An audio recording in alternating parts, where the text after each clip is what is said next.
Lire, si Dieu veut, la paracha de Teruma, parce que vous savez bien que demain soir, c'est quoi?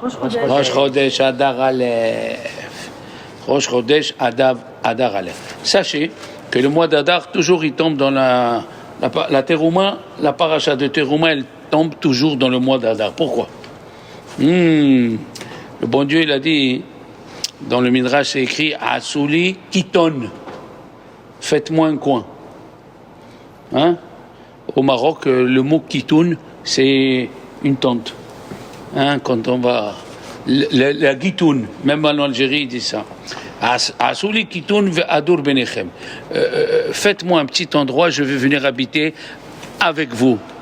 Alors, Adar, il y a le mot, dans le mot Adur, ve'adur benechem, et je viens habiter avec vous. Dans le mot Adur, il y a le mot Adar. D'accord? Il a dit, Hakadosh Baruch Hu, quand il a pardonné aux enfants d'Israël, il a dit, maintenant je peux venir habiter chez vous. Et tous les parachutes qui viennent, Teruma, Tetzave, Kitissa, Vayak, El Pekoudé, les 5 de quoi ils parlent? Du Mishkan. Vous vous rendez compte? Les 5 parachutes qui viennent, eh ben voilà, depuis Teruma, tous ces 5 parachutes, Teruma, Tetzave, Kitissa, Vayak, El Pekoudé, il parle du Mishkan parce que Dieu, il a décidé de résider avec nous. Ve'adur benechem. Ve'adur, d'accord? Il a dit aussi le Admour, le grand rabbin de Tchernobyl. Ça vous dit quelque chose? Ah voilà, il se rappelle. Tchernobyl, il y avait un rav et il a écrit un livre, Yefé Enahim. Il a dit Adar, Aleph, c'est Al-Loufo Shel Olam, le maître du monde. Dar, il vient habiter avec nous. D'accord? Il vient habiter avec nous. Dans le mois d'Adar, il y a la paracha de Teruma. Parce que le but de Dieu, je vais vous raconter une petite histoire, vous allez comprendre. Quel est le but de Dieu? Le but de Hachem, il y avait un monsieur qui s'appelait Hanoch, dans les descendants de Adam Arishon. Ce Hanoch, c'est écrit Veine enenu kilakacho Elohim. Voici, Hanoch a disparu car Dieu il l'a pris. Qu'est-ce que ça veut dire il a disparu et que Dieu il l'a pris? Il a travaillé tellement sur lui-même. Corinne, il a travaillé. Emmanuel, il est devenu un ange. Alors il est devenu un ange, Dieu il l'a pris chez lui. C'est bien, non? Mais Chachamim ils disent, Abraham Avinu, Dieu a créé le monde. Behi Bare'am, pour Abraham. Abraham Avinu, Dieu il a créé le monde pour Abraham. Et Abraham, il était plutôt terre à terre. Ouais, il faisait du bien aux gens, il leur amenait à manger, à boire, il les habillait. Et pourquoi il n'a pas travaillé pour devenir un ange? Abraham Avinu. Ça va? Pourquoi il n'a pas travaillé Abraham Avinu pour devenir un ange? Il a dit Abraham Avinu, les anges, Dieu, il en a des milliards et des milliards dans le ciel. S'il a créé ce monde, c'est pour être humain et spirituel. La même chose, à Kadosh Baruch Hu, il a dit, je veux habiter en bas. Je veux venir dans la maison de Madame Corina Tia, je veux venir dans la maison d'Emmanuel, de Madame Elbez, de Shalom Cohen. Dieu, il veut venir dans chaque maison. Alors, il y avait une maison qui représentait le peuple d'Israël, c'était le Mishkan. Ouais, quand tu allumes les lumières Shabbat, quand tu fais la bracha avant de manger, hein, quand tu as les cadres des Chachamim dans la chambre, dans la salle à manger, enfin pas dans la chambre. Comme je me suis marié, bon, c'est une blague un peu, bon, je me suis marié, j'ai mis 3 cadres de Rabbanim dans la chambre à coucher. Ma femme m'a dit, tu dors ici, moi je dors dans la salle à manger. Je savais que ça allait vous faire rire. Bon, mais... j'ai dit... Elle m'a dit, c'est pas un bête à midrash, la chambre à coucher. D'accord. Non, c'est pour vous dire, quand tu fais... La femme, elle fait comme ça le Shabbat, les lumières, elle attire Dieu dans la terre. C'est ce que Dieu voulait. Je veux une maison dans la terre. Je veux m'installer avec mes enfants.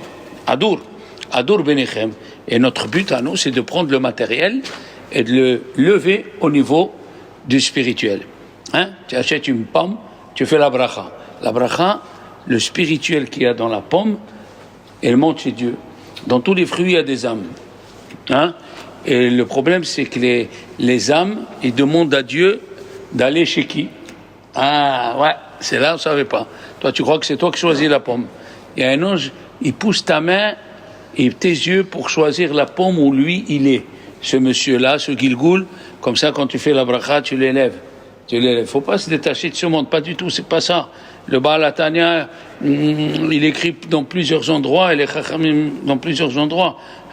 Il n'y a pas écrit qu'il faut s'asseoir Shabbat par terre, prendre une boîte de thon, manger un bout de pain. C'est pas ça, pas du tout. Il faut acheter la nappe la plus chère si tu as les moyens, les ustensiles les plus chers, le verre de kidouche le plus beau. Pourquoi? Parce que tu fais monter le matériel au niveau du spirituel, et c'est ça le but. C'est ça le but de ce monde-là. À nous de sanctifier tout. Tout ce que tu touches. Tu fais Nitila, tu te sanctifies les mains. Se laver les mains, la Torah l'a dit, c'est un melakdoucha. C'est extraordinaire. La Torah l'a dit. Il y avait un Rav, le Chazon Ish, il se lavait les ongles 10 minutes avant de faire Nitila pour manger du pain. C'est pour vous dire que toute chose matérielle que toi tu l'emploies pour le spirituel, tu as gagné. Tu as gagné. Le pain, il s'élève. Qu'est-ce qu'il a demandé? Qu'est-ce qu'il a dit, le César? César, il a demandé à Rabbi Akiva. Quelles sont les œuvres les plus belles et les meilleures? Celles de Dieu ou celles de l'homme? On serait tenté de dire celles de Dieu quand même, hein? Tu vois, les beautés de papillons qu'il a créé le bon Dieu, hein? Les beautés d'animaux, la tête du jaguar, ou les fruits, la beauté de ces fruits-là. Rabbi Akiva, il a dit non, c'est l'œuvre de l'homme. Ils sont mieux que ceux de Dieu. Il a dit, ah bon? Il a dit, parce que Dieu, il fait pousser du blé. Qui c'est qui le rend pain? C'est l'homme. Les œuvres de l'homme. Dieu, il a donné le pouvoir à l'homme de sanctifier. Alors, la même chose, Akadosh Baruch Hu, il voulait faire le Mishkan chez nous pour le sanctifier. Alors, écoutez bien. Quand les Juifs ont fini de construire le Mishkan? Quand? Quelle date? Alors nous, on a appris, et la vérité c'est écrit, le 25 qui se lève. Hein? Il y avait 15 jours du mois de Tishri, 30 jours du mois de Cheshvan, et 25 jours du mois de Kislev. Ça fait en tout 70 jours. En 70 jours, on n'avait pas d'appareil, hein? Il n'y avait pas d'électricité, il n'y avait pas le fer comme on connaît maintenant, ils inventent toutes sortes, on n'avait pas. Ok. Mais, Akadosh Baruch Hu, il a dit, c'est bien, vous avez vite fait, mais moi je dois inaugurer le temple, le Mishkan, le tabernacle, le mois de Nissan. C'est le mois où il est né Yitzhak Avinu.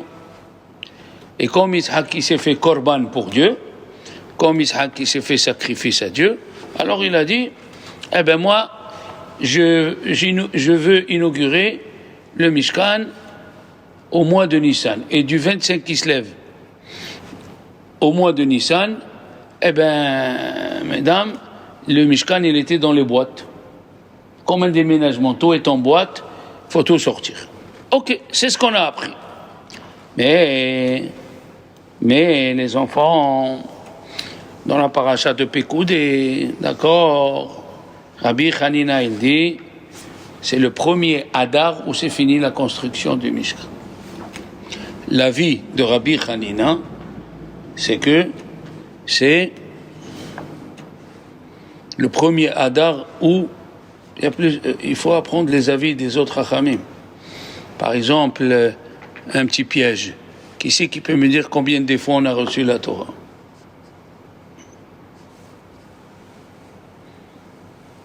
Alors, nous on est habitué à dire 2 fois. Oui, Madame Elbez, à Shavuot et à Purim. Mais c'est faux. Parce qu'on a reçu une 2e fois la Torah le jour de Kippour. Donc ça fait combien de fois on a reçu la Torah? 3 fois. Tu as vu, il faut apprendre, c'est bien d'apprendre ce qu'on apprend, mais il y a d'autres idées. Ok? Le Midrash, il continue, il dit que le 2e Beth Amikdash a été fini le 1er Adar. On a eu 2 Beth Amikdash, ouais. Premier Beth Amikdash, construit par le roi Salomon, après 400 490 ans qu'on est resté en Israël avec le Mishkan. On est resté avec le Mishkan 490 ans, et après on a eu le Beth Amikdash. D'accord? Après on a eu le Beth Amikdash. Le deuxième Beth Amikdash a été construit après 70 ans d'exil. D'accord? Encore une fois, nous voyons que le mois d'Adar, il contient beaucoup de choses. Un, il dit qu'on a fini le Mishkan au mois d'Adar. Un, il dit que le Beth Amikdash, le deuxième Beth Amikdash, le Mishkan. Et un, il dit le deuxième Beth Amikdash a été construit dans Adar. Et vous savez ce qu'a dit la Gemara? Regardez ça. Harotse shitrabu nechasav ittabaim Adar. Celui qui veut que sa richesse, elle se multiplie, qu'il plante Adar. Ça veut dire qu'il plante Adar. Il n'y a pas une plante qui s'appelle Adar. Hein? C'est quoi ça? Alors, il a dit Ta'baim Adar, c'est-à-dire il y a un passage qui dit Adir Bamarom Hashem. Dieu, il est grand dans le ciel. Et il faut faire descendre la Shekhinah dans cette terre. C'est ça, Ta'baim Adar. Amène Dieu chez toi. Et indirectement, comme elle a dit Corinne, c'est la simha. Quand tu es content tous les jours de ce que Dieu t'a donné, tu as une parnassa, parce que c'est écrit Ve'ayita ach sameach. Et tu seras content. Ve'ayita, il se finit avec quoi? Avec tav. Ve'ayita ach, avec kaf. Oui, sameach. Ve'ayita ach sameach, avec het. Ça, c'est le nom, comme on dit, poteach, het, et, tav, yadecha, chaf. C'est hatach. C'est le nom du malach qui nous amène la parnassa. Mais si tu as la joie, il faut avoir la joie. Si tu es contente, la joie, malgré que tu vois la cuisine en l'air, tu vois, les habits sont dans la chambre d'amis, on ferme la porte pour que personne ne voit, c'est pas grave. Mais au moins, tu bénis le bon Dieu dans la joie. Il y avait un rave, le rave de Breselev, il faisait un birkat Amazon avant birkat. Ça veut dire avant birkat, il disait, je remercie Dieu que j'ai une assiette, en porcelaine, de gui, de la graine, voilà. Et j'ai des fourchettes, j'ai des couteaux, j'ai des beaux verres.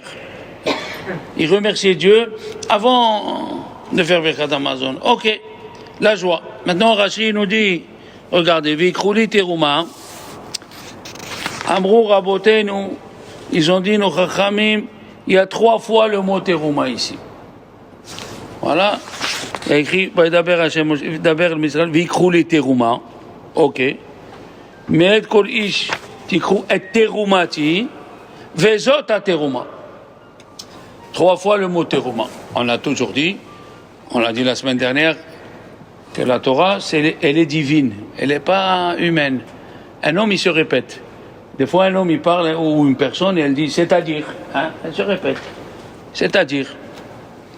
Notre professeur de français, il n'aimait pas quand on dit c'est-à-dire. Il a dit, une personne qui dit c'est-à-dire, c'est qu'elle ne sait pas s'exprimer. Alors, elle dit c'est-à-dire. Bon, c'est son avis. C'est son avis. L'essentiel, nous, de s'exprimer et de se faire comprendre. Bon, Rachid dit, il y a 3 fois le mot Terouma. Pourquoi 3 fois le mot Terouma? Alors il amène la Gemara de Megillah, où nos Chachamim disent, il y avait Baruch Abba, Carole, viens t'asseoir. Oui, merci. Hazak ou Baruch. Ouais, non, c'est bon. Voilà. Alors, il y a 3 fois écrit le mot Terouma. Pourquoi 3 fois le mot Terouma? Alors, il y a une Terouma, Carole, qui vient d'arriver, sachez que même en Israël, elle demande les cours. C'est une vraie, une vraie de vraie. Baruch Hashem. Il faut continuer. Alors, on va voir. Il y a 3 Terouma. Dieu, il a dit, amenez 2 fois Machatzita shekel. Et la 3e, tu donnes ce que ton cœur il veut. Il est devinu libo, voilà. Mais et kol ish asher il devinu libo. Tikrou et terumati. Mais dans la paracha de Kitissa, aussi, Rashi l'amène, on doit donner 2 machatzit à shekel et 1 ce que tu veux. Alors, le premier machatzit à shekel, les enfants, c'était pour les adanim. Qu'est-ce que c'est les adanim, les enfants? Adanim, c'est les socles où on a mis les poteaux du Mishkan. Ok? Ça s'appelle adanim, c'est les socles. Le deuxième machatzit à shekel, il était pour acheter les korbanot. Vous savez que tous les ans, il y a écrit Daber el Beni Israël. Et Korbani Lahmi. Comment tu dis Beni Israël? Ça veut dire les Juifs, tous, chacun, même les femmes et les enfants, on devait participer pour acheter au moins 900 têtes d'animal, des animaux pour le Misbéah. C'est pas possible que le Misbéah, que tous les jours il y avait le korban quotidien, les enfants, un korban le matin, un korban le soir, pour qu'on reste toujours pur.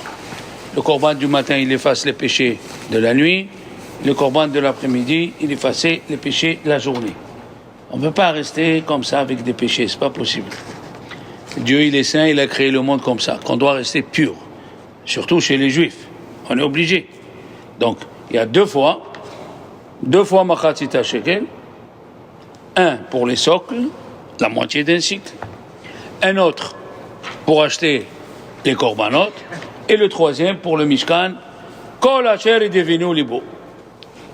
D'accord? Tout celui, en vérité, il y a une grande discussion, les enfants. Est-ce que le Mishkan était prévu avant, ou il a été inventé par Dieu parce qu'on a fait le Hegel, parce qu'on a fait le veau d'or?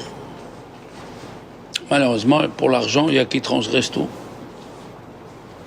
Qu'est-ce qu'il faut faire? Ils n'ont pas encore la grande émouna. Ils n'ont pas encore la grande émouna d'arrêter pour prendre le Shabbat au moins 2h30 ou 3h avant. Rachid dit les chaper al Beni Israël. Dans la paracha de Kitissa, quand Dieu il a demandé le machatzit shekel, il a dit les chaper pour pardonner. Rachid dit à cause de la faute du veau d'or. Ça veut dire que s'il n'y avait pas la faute du veau d'or, on serait rentré en Israël 3 jours après Pessah. 3 jours après Pessah, on serait rentré en Eretz Israël.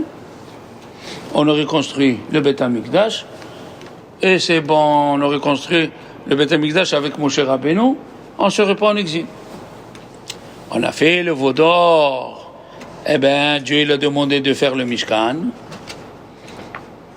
Et il a duré 490 ans. Jusqu'à que le roi Salomon, enfin, David Amelech, il a acheté le terrain, il a raboté, parce que c'était une montagne, il a raboté une montagne pour faire le terrain, pour construire le Beth Amikdash. Le Maharal de Prague, d'accord, il vient et demande, c'est quoi cette 2 demi et 1, donne ce que tu veux. Hein? On veut savoir. Mahatzit shekel, Esrim Gera. C'est quoi Esrim Gera? Le machatzit shekel du Beth Amikdash coûtait 20 guérans. On veut savoir pourquoi tout ça. D'accord? La Gemara dans Sota, elle dit, les enfants, qu'il y a 3 associés, 3 associés pour créer un homme. Le père, la mère, la quoi? Et la Kadosh Baruch. Hazak ou Baruch. Il y a 3 personnes. Le père, la mère, ok. Le père, il donne tout ce qui est blanc. Le blanc de l'œil, le cerveau, il est blanc, les os, La femme, elle donne tout ce qui est rouge. Le sang, le cœur, ok. Chacun, il donne quelque chose. Alors, il y a 10 choses que le père, il donne, et il y a 10 choses que la mère, elle donne. Alors, quand on a fait le veau d'or, comment on l'a fait? Les enfants, il dit le Maharal de Prague, le corps et l'amour. Donc, il faut amener une kapara pour le corps, et une kapara pour la... Et comme Dieu est associé pour notre création, c'est la 3e donation où c'est écrit, tu donneras ce que tu voudras. L'Hachem. Vous avez compris? Machatzit shekel, il y a 2 fois machatzit, 3 fois terouma, et 3 fois il faut donner. Le 1 demi-shekel, un demi-shekel, un pour les Adanim, le socle, c'est quoi? C'est le corps, là où il repose les pieds. Ah, voilà. Et celui qui a fait attention, il aurait pu me dire, le mot Adanim, c'est le nom de Dieu au pluriel. Wow. Aleph, Dalet, Nun, Yud même. Au singulier, c'est Ado. Au pluriel, Adanim. Ça veut dire, il fallait réparer.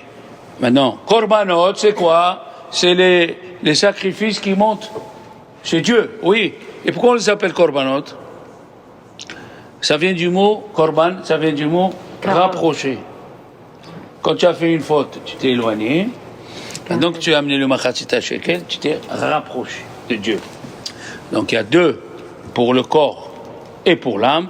Et le troisième, c'est pour Dieu. Très joli. Chaque chose et prend sa place, selon le Maharal de Prague. Alors, on va rentrer maintenant dans le dilemme. Est-ce qu'on doit les donner, nous, les Séfarades, les Ashkénazes? Écoutez bien. Dans le Siman Tarsat, Tav, Resh, Tzadik, Dalet. Ouais, le Shulchan Aruch, dans le chapitre 694. Chapitre 694, il parle de la Megillah. Alors il dit, quand il rentre à Dar, il faut multiplier la joie. Mishin Ichnas Adar, comme tu dis bien, Marbim Be Simha. Be. Marbim Be Simha. Pourquoi? C'est un mois où la joie, elle doit être la première des choses. Il dit, le Shulchan Aruch, est-ce que Mishin Ichnas Adar, il dit ça? Et il dit, on est obligé de donner Shete Matanot Laevionim. Matanot Ish Lereo, tu dois envoyer à ton ami deux sortes de manger. On va voir, tu peux envoyer une bouteille de vin avec un cake, tu peux envoyer deux cakes différents, un au goût de pomme et un au goût de Streupelzy. Comment ça s'appelle ça? Comment tu dis quoi? Voilà. Non, voilà, Jaberi. Arrête, on parle un peu l'anglais. Bon, parce que Mishin Ichnas Adar. Alors, Marbim le whisky. Voilà, alors, Charbuzi, ou je sais pas quoi. Bon, on va voir, est-ce que deux sortes de boissons, c'est aussi Matanot Laevionim, ok? Et il dit, Shulchan Aruch, il n'a rien parlé de Machatzita Shekel. Il vient à Rama, Rabbi Moshe Isserlis, il dit, il faut donner la moitié de la pièce courante, 3 fois la moitié de la pièce courante, pour se rappeler qu'il y a 3 fois écrit le mot terouma. Ça veut dire 1 euro, la moitié, 50 centimes. Donc 50 et 50 et 50. Les Ashkénazes, ils prennent une coupelle et ils mettent pour que tout le monde met 1,50 €, comme il a dit, comme il a dit le Harama, Rabbi Moshe Isserlis. Et on le donne à Minha, le jour du jeûne. Parce que c'est important, la tzedaka, on en a parlé tout le temps, la tzedaka c'est la base du judaïsme. Alors ça sert à rien de faire une fête et les pauvres ils te regardent. J'ai lu hier parce que alors j'ai lu hier l'élève de Rashi. L'élève de Rashi, il a écrit un livre qui s'appelle Mahzor Vitri. Et il y a là-bas tous les halachot que nous avons aujourd'hui. C'est extraordinaire, c'est de Rashi. Il amène tout ce qui s'est passé dans la maison de Rashi. Et alors, il est contre, Rashi, il est contre à ce qu'on donne plus d'argent aux goïms qui viennent demander, parce que qu'est-ce qui s'est passé? Les goïms venaient demander de l'argent à Purim. Qu'est-ce qui s'est passé? Les juifs de sa ville donnaient plus aux goïms qu'aux pauvres juifs. Et là, Rachid a éclaté, il a dit, mais qu'est-ce que c'est cette histoire? On doit donner aux goïms, il n'y a pas de problème, mais que ça dépasse les pauvres de nos frères? Non, il faut donner, Rachid n'était pas content. Il faut donner le plus, Matanot Laevionim, le plus que tu peux aider et donner à des pauvres, le jour de Purim, c'est le meilleur. Bon, mais, Arama, il a dit, il faut donner 3 pièces. Rabbeinu Obadia mi Barthénora, elle dit, à partir de 20 ans. À partir de 20 ans. D'accord? Les autres rabbins me disent, non. Le Eliyahu Rabbah, il dit, tu peux donner même pour un enfant de 30 jours. Pourquoi? Parce que la tzedaka, c'est toujours bien, sauf. Je vous ai raconté des dizaines d'histoires. Moi, ma belle-sœur, elle était dans le coma, je suis arrivé d'Israël, ma femme, elle m'a pris de l'aéroport, direct à l'hôtel, à la Timone. J'ai dit, je vais rentrer, donne-moi 26 € de sa poche. Il y avait mon beau-père, ma belle-mère, il y avait tout le monde. C'était la catastrophe. Le professeur, il allait venir. Elle a fait un AVC très fort. Et j'ai pris la tzedaka, comme c'est écrit, j'ai pris 26 €, je l'ai passé sur la tête, j'ai lu ce que j'ai lu, et je suis sorti. Dès que je suis sorti, l'alarme, pam, pam, pam. Ils sont venus, il y avait 3 ou 4 docteurs, ils sont venus, ils ont ouvert, ils l'ont trouvée assise. Ils ont dit, qu'est-ce que vous avez fait? Et moi, elle a dit, moi j'ai rien fait. Comment? Vous étiez endormi, le coma et tout? Et ma femme, elle a dit, mon mari, il est rabbin. Il lui a fait quelque chose. Je ne sais pas s'ils ont cru ou pas, mais la tzedaka, elle est toujours là. La tzedaka, elle fait toujours des merveilles. Qu'est-ce qu'il dit Rashi? Rashi nous a dit, encore une fois, qu'il faut donner 3 pièces. Arama, il dit, on donne 3 pièces. Du pays. Il vient Rabbi Ouda Ayash. C'est le grand rabbin là d'Algérie, Rabbi Ouda Ayash, qui était en 1715. Il a commencé à demander des questions vraiment gênantes. Il a dit, mais le Mishkan lui-même, est-ce qu'il était fixe pour toujours ou c'était pour arriver à faire le Beth Amikdash? C'est pour le Beth Amikdash. Alors pourquoi tu veux qu'on donne aujourd'hui les 3 demi-pièces? Le Beth Amikdash, il a été construit. Donc le Mishkan est oublié. Pourquoi aujourd'hui il faut donner? Comme ça, il demande la question à Rabbi Ouda Ayash. Alav Shalom. Il dit à Rama, il dit, nous on n'a pas le minag. Comme ça, il dit Rabbi Ouda Ayash, et c'est écrit dans le Kaf HaHaim, c'est-à-dire Rabbi Moshe Sofer qui a écrit le Kaf HaHaim, au nom de Rabbi Ouda Ayash. On n'a pas donné les 3 pièces. Les 3 pièces, c'était pour construire le Mishkan. Mais non, après le Mishkan, il y a eu le Beth Amikdash, le premier, le deuxième. À quoi ça sert de donner? Et Arama, Alav Shalom, Rabbi Moshe Isserlis, qui est mort en 1500 et quelques, 1530, il est mort jeune. C'est pas lui qui a dit ça, hein. C'est au nom du Mordechai. C'est bien que vous apprenez, le Mordechai, à la fin de chaque Gemara, il y a un commentaire qui s'appelle le Mordechai, et les Ashkenazim, ils disent le Mordechai. Parce qu'à l'époque, ils ne mettaient pas les points, donc c'est à nous de deviner. Nous, on dit Mordechai pour différencier avec Mordechai, et eux, ils disent Mordechai. Et lui, le Mordechai, il était l'élève de Rabbi Meir de Rothenburg. Rabbi Meir de Rothenburg, c'est le rabbin qui est mort dans une... Comment tu dis j'ai oublié le mot, les oubliettes. Un trou, on les oublie, il meurt. Il est mort à... Au cachot. Cachot, un cachot, voilà. Rabbi Meir de Rothenburg, il avait 5 grands élèves. Et parmi eux, il y avait le Mordechai, qui a ramené tout ce qu'il a vu chez son Rav. Comme le Mahzor Vitri, il a amené tout ce qu'il a vu chez Rashi. Tout ce qu'il a vu. Ce que faisait la femme de Rashi, ce que faisaient les enfants de Rashi. Tout. Les Ashkénazes, ils ne mangent pas la matzah au vin, parce que Rashi, il dit, c'est pas bien de la manger. On ne sait pas si elle rend plus chametz, la matzah, que l'eau ou pas. Nous, les Sfarades, on n'a pas. Mais les Ashkénazes, ils tiennent encore une fois de Rashi. Rashi, il a amené des choses vraiment... D'accord? Et ce qui est extraordinaire, c'est que dans les halachot de Rashi, enfin les élèves, plusieurs élèves, ils ont écrit ce qu'ils ont vu chez Rashi. Il y a un, il s'appelle Sefer Apardes, un, il s'appelle Mahzor Vitri, un, il s'appelle Sefer Ora, et un, c'est She'elot Utshuvot Rashi.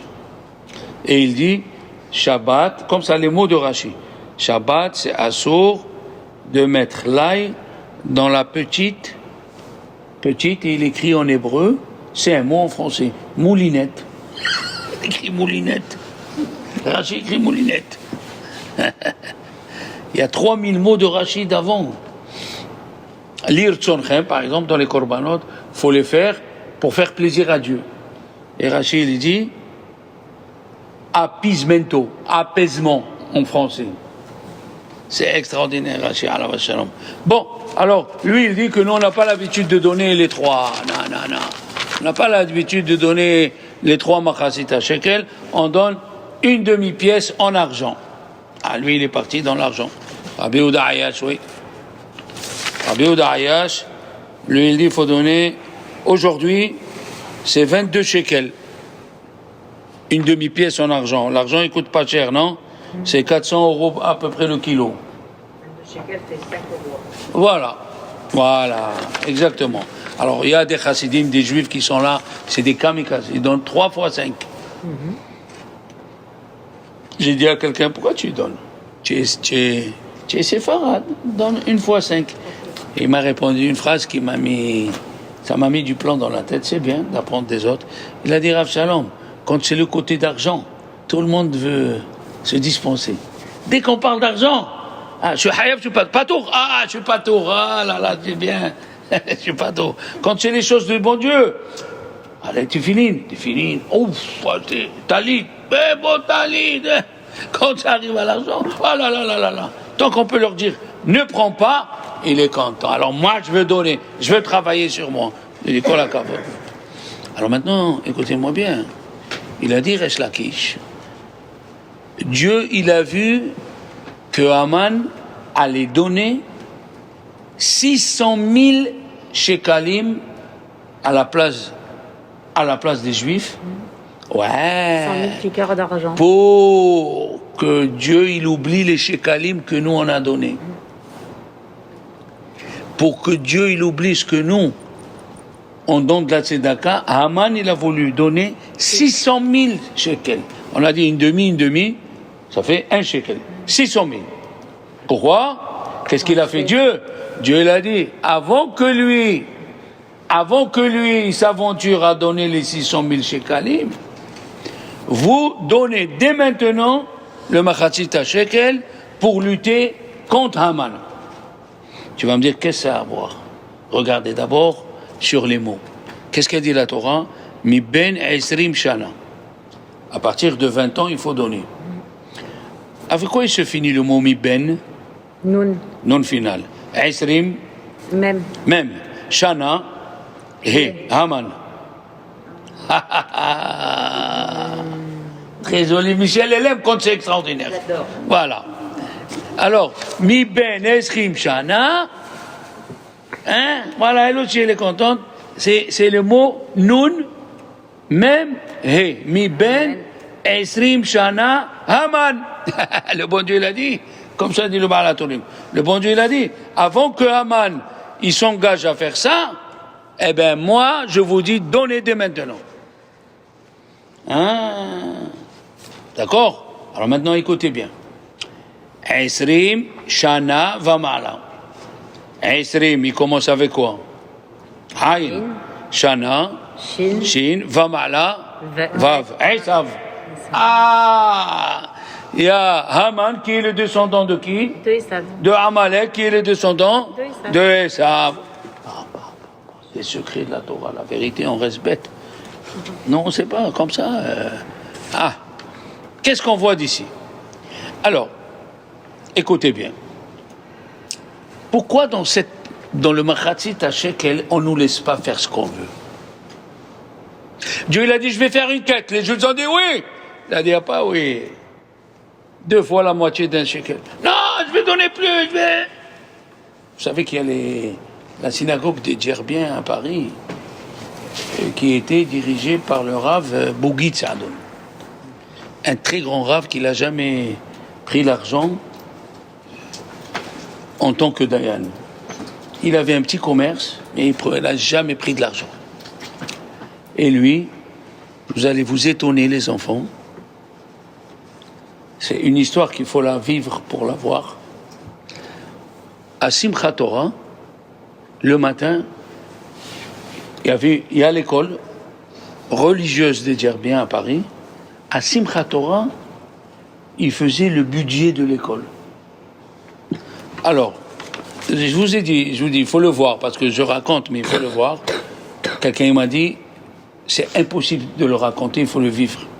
Il vient, il dit, toi, Corinne, 5 000 € pour l'école.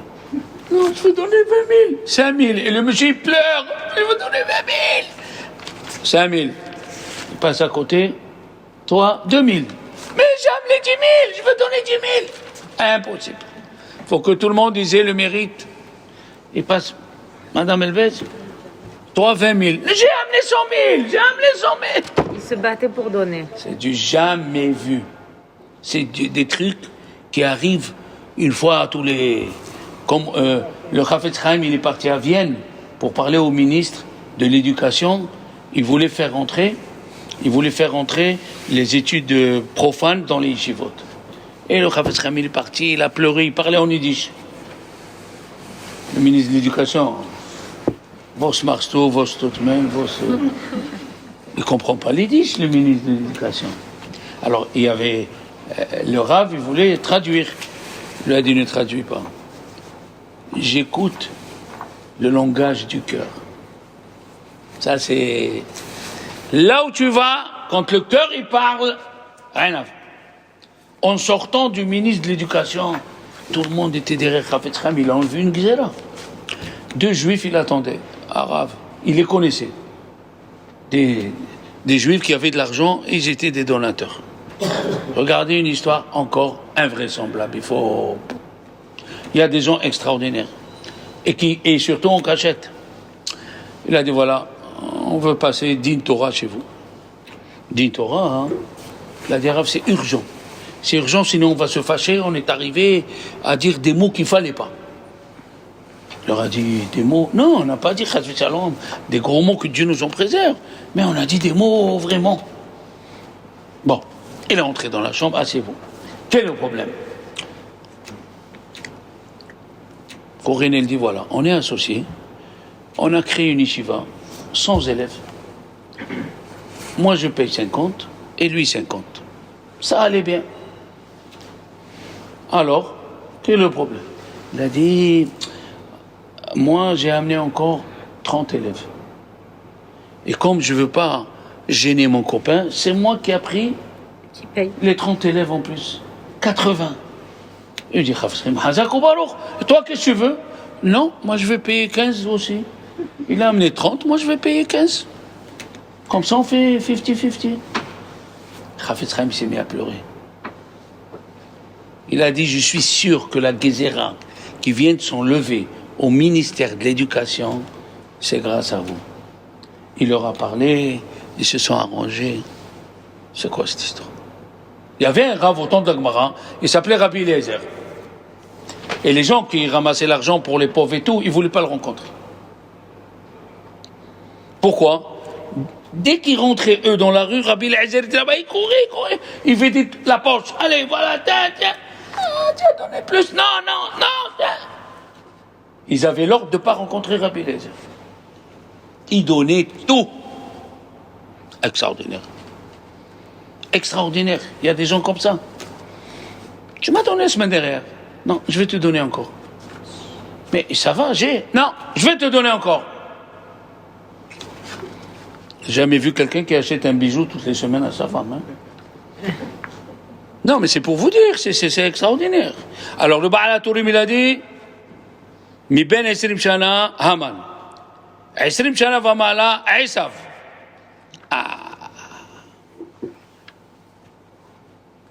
Les enfants, le mot Amalek, d'où il vient? Le mot Amalek, la Gemataria, 240. Écrivez, c'est extraordinaire. Le mot Amalek, c'est 240. Et Dieu, il dit, ton cœur va avoir, tu vas être hautain dans ton cœur. Veram levavecha. Tu vas être hautain. Quand quelqu'un il a de l'argent, bon, heureusement que c'est pas le cas de tout le monde, grâce à Dieu. Il dit le roi David, Ve'ashir ya'ane azut. Le riche, il parle avec effrontement. Effronterie. Effronterie, merci de me corriger. Effronterie. Ah, il se sent. Et là, tu comprends? Or, pour casser Amalek, c'est 240. Veram levavecha, Ram, c'est combien? 240. Pour casser Amalek, qui est la hauteur, il faut prendre le contraire, en avant, la modestie. Alors sachez les enfants que Amalek, le début des mots, c'est Aïn. C'est quoi Aïn? Od me'at. Ne fais pas la mitzvah maintenant. Attends. Aïn, Od me'at. Même Mahar. Demain, pas maintenant. Je l'avais dit l'année dernière. Mahar, c'est bien, vous retenez. Amalek. Lamed. Lo Achav. Pas maintenant. Le Kouf. Caché. Ah, j'ai donné un rabbin ce matin, encore l'après-midi, encore le soir. Ah, caché. C'est dur. Ah oui, que tu aies 500 000 euros qui dorment là-bas à la banque pour rien du tout. Qu'est-ce que tu vas faire avec? Un beau cercueil? On ne peut pas enterrer avec le cercueil chez les Juifs. Des histoires entre les enfants. Oh, après la mort, c'est la guerre. Total. Maintenant, ce qui est extraordinaire, écoutez bien. Moshe Rabbeinu, juste à Shahrit, on le prononce 13 fois. Moshe Rabbeinu, on prononce à Shahrit 13 fois. Et tous les jours, il n'y a pas une yeshiva où on ne parle pas de Moshe Rabbeinu. Et qu'est-ce qu'il dit Moshe Rabbeinu? Pour le Machatzit Shekel, il a dit à Dieu, quand je vais mourir, personne ne va se rappeler de moi. Qu'est-ce qu'il lui a dit Dieu? Chaque fois qu'il viendra la paracha de Machatzit Shekel, on parlera de toi. Qu'est-ce qu'il a trouvé Moshe Rabbeinu dans Machatzit Shekel qui n'existe pas dans les autres mitzvot? Alors écoutez bien. Le Al-Shich dit, oh pétard, le Al-Shich dit, quand tu donnes Matanot la Evionim, le jour de Purim, tu dois dire Zecher le Moshe Rabbeinu, pour se rappeler de Moshe Rabbeinu alav shalom. Quand tu donnes la Tzedaka le jour, tu dois dire Le'ilui Nishmat Moshe Rabbeinu. Le Al-Shich, Moshe Rabbeinu a besoin de nos mérites, non, pour le faire monter. Qu'est-ce qu'on voit? Qu'est-ce qu'on voit d'ici, disent les Chachamim? Même quelqu'un de très, très, très continu, grand, on peut le faire monter dans ce monde-là. C'est pour ça que c'est très, très important.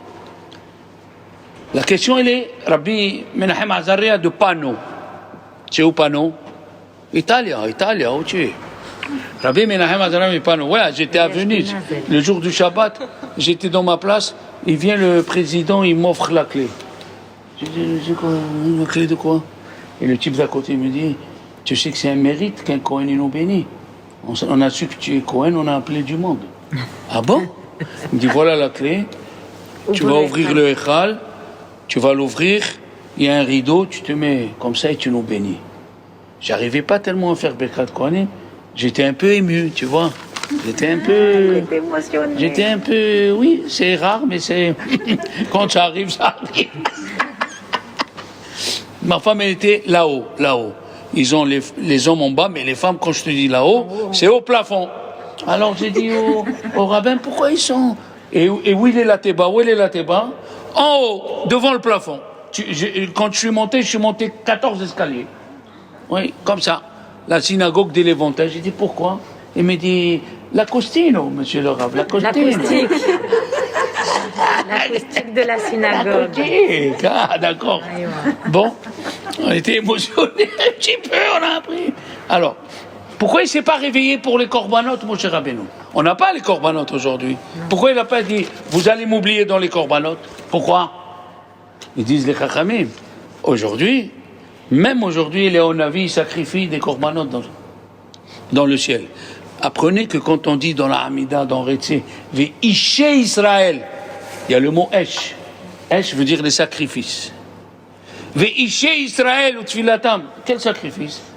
Il y a un avis avec un ange très grand, Matat, ils offrent les neshamot des tzadikim sur les autels spirituels. Car on dit dans le Tehillim, pour ceux qui ont l'habitude de lire le Tehillim, Yerushalayim, Shehubbera la yahdav. Qu'est-ce que c'est le mot Shehubbera la yahdav? Alors le sens littéral, c'est que tous les tribus, Haver, Shehubbera, ils viennent à Jérusalem. Quand ils disent Hubbera la yahdav. Mais la Kabbalah, elle dit autre chose. Il a dit, il y a une Yerushalayim terrestre, il y a une Yerushalayim céleste. Et la céleste, elle continue à marcher. Ok? Alors, le Kli Yakar, il dit, pourquoi dans le Haron, c'est écrit Ve'asu, et dans tous les korbanot, c'est écrit Ve'asita? On va lire. Dans tous les ustensiles du Beth Amikdash, c'est écrit Ve'asita. Betzalel. Hein? Betzalel avec Aolibama. Et quand c'est écrit dans le Haron Ve'asu, au pluriel, pourquoi? Pour venir nous ajouter que tous, on doit participer à l'arche de Dieu où il y a la Torah. Et dit le Kli Yakar, pourquoi les mesures de l'arche sont à moitié et les mesures de la table où il y avait le pain de préposition qui représente la parnassa, c'était des mesures complètes. Dans le Mishkan, c'est Ama Vachetzi. Ama Vachetzi. Ama Vachetzi. Alors il a dit deux choses. Une petite introduction. Il a dit, dans la Torah, il faut te sentir toujours à moitié, que tu n'as pas tout appris. Le but d'apprendre dans la Torah, c'est d'apprendre que tu connais rien. Encore. Après 40 ans, Moshe Rabbeinu, quand il a vu la 40e année, où les derniers juifs, parce que chaque an, il se mettait 15 000 juifs dans la tombe, et le lendemain, ils ne se levaient pas, puisque Dieu a maudit quand ils ont pleuré pour Israël. Il a vu que Dieu n'a pas tué les 15 000. Il a dit donc, pourquoi il n'a pas tué les 15 000? Parce que les derniers 15 000, ils savaient qu'ils allaient mourir. Et ils ont prié, Bekavana. Alors ils se sont levés le matin. Ok? Mon cher Rabbeinu, il a vu la force de la prière. Il s'est mis aussi à prier. Rabbi Hiel Michel Epstein, qui était rabbin Novardok dans son livre Aruch HaShulchan, dans le chapitre 242, il écrit une chose terrible. Il dit, mon cher Rabbeinu, il a dit, tu as commencé à montrer à ton serviteur. Tu as commencé? Mon cher Rabbeinu, à la fin de sa vie, il dit, tu as commencé? Il est monté dans le ciel, il a fait la guerre avec les anges pour faire descendre la Torah. Il a appris toute la Torah, les secrets, tout ce qu'un élève, il va apprendre jusqu'à la venue du Mashiach. Et lui, qu'est-ce qu'il dit à Dieu? Je viens de commencer à apprendre. Je viens de commencer. Le type, il a 60 volumes dans la tête. Je viens de commencer. C'est un moussard. Comme ça, il dit le Kli Yakar. Le Kli Yakar, il a dit, pourquoi les mesures de l'arche, ils sont à moitié? Pour apprendre qu'il y a toujours à apprendre. Ne crois pas que tu connais tout. Il y a des midrashim, du Zohar qui sont dans des endroits que tu connais pas, et peut-être ça peut te renforcer, ça peut te donner de la force pour une semaine. C'est ça le but de la Torah, c'est charger les batteries. Charger les batteries, surtout ceux qui révisent pas. Il faut réviser les cours, réécouter. Moi, des fois, je prépare un cours, je vous le dis, 7 heures. Si j'arrive pas à le dire, qui court dans ma bouche, c'est qu'il manque quelque chose.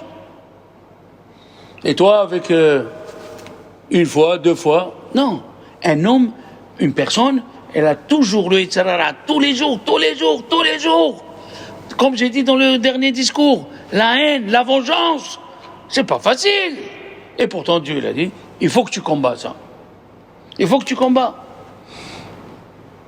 Et la deuxième chose, voilà, vous allez comprendre. Avec ça, on va finir. La deuxième chose, les enfants, c'est pourquoi c'est écrit à moitié, pour nous apprendre la modestie. Il y a toujours plus fort que toi. Pourquoi le Haron, il doit être moitié? Chaque fois les mesures, la hauteur, la largeur et la longueur, c'est moitié. Apprends la modestie. Et quand Purim arrive, donc on nous apprend il est venu, Eliaou, il a réveillé Avraham, Isaac et Yaakov. Vos enfants, ils sont en danger. Ils sont en danger, mes enfants. S'ils ont transgressé ce qu'il a dit Dieu, c'est pas mes affaires. Ils sont venus chez Moshe. Moshe, il a dit, quoi? Ils sont en danger? Il a dit, est-ce qu'il y a en bas quelqu'un comme moi? Il lui a dit oui. Il y a un qui s'appelle Mordechai. Qu'est-ce que ça veut dire comme moi? Il est modeste comme moi. Vous avez vu un homme qui écoute sa femme et il lui dit, tu as raison. Ah ouais, tu as raison. C'est rare, hein? Le contraire, oui. La femme, elle dit au mari, tu as raison. Ah ouais, bien sûr. Malgré elle. Sinon, elle sait que le soir, ça va être la guerre totale. Mais qu'un homme comme Mordechai, il a dit à sa femme, Esther, Esther, elle lui a dit, il faut jeûner pour moi et il faut écrire une Megillah. Il faut jeûner. On va repousser Pessah. Elle a dit oui. Bah, Ya'avor, Mordechai. Ça veut dire Ya'avor, il a transgressé. Il vaut mieux annuler un Pessah que tous les Pessah qui viennent. Comme Shabbat. On profane Shabbat pour un malade. Pourquoi? Pour qu'il soit chômeur plusieurs Shabbats. Puis, elle a dit, écrivez la Megillah. Écrivez-moi la Megillah. On écrit la Megillah? D'accord. Il est parti chercher, il n'a pas dit. Il est parti chercher, il l'a trouvé. La modestie. C'est ça la modestie. Hein? Un mari qui dit à sa femme, attends, je vais t'aider à débarrasser. Non, il est assis. Et plus il peut s'allonger, rentrer dans le fauteuil. Pourquoi tu te lèves pas? Tu prends une assiette, qu'est-ce qu'il y a? C'est pas la mer à boire. Ta femme aussi, elle veut après le repas s'asseoir, manger un petit gâteau, l'Ikhbot Shabbat. Elle aussi, elle a droit. Ça, c'est ceux qui étudient le Moussar. J'ai raconté Shabbat dans le discours à la Sina, qu'est-ce que c'était Rabbi Israël Sanater.